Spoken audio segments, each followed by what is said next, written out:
Wild West. At the beginning of the 17th century, the first colonies appeared in America. Many of them were English colonies, for example, New England, but there were also Spanish and German colonies there.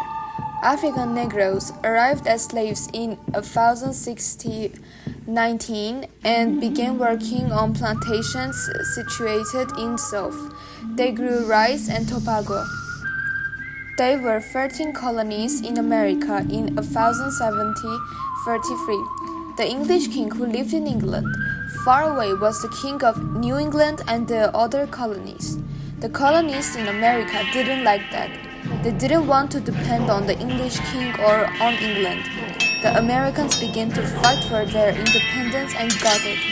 George Washington became the first president of the United States. In the 18th century, some Americans went to the West to look for new lands, and the story of Wild West began. In the 19th century, people went west to look for gold. They built new settlements and new towns on these lands. Some people were lucky, but some weren't, as they couldn't find any gold. Then they left the towns, so they became empty. Now these ghost towns are very popular with tourists. Life in the Wild West was full of danger. The Native Americans in the West didn't like the white people who took their land.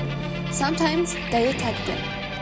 They were bears and other wild animals, and people had to have guns. Today, many Americans still keep a gun in their house, and all the American police officers have guns. Thank you for listening to Blt Blt Podcast.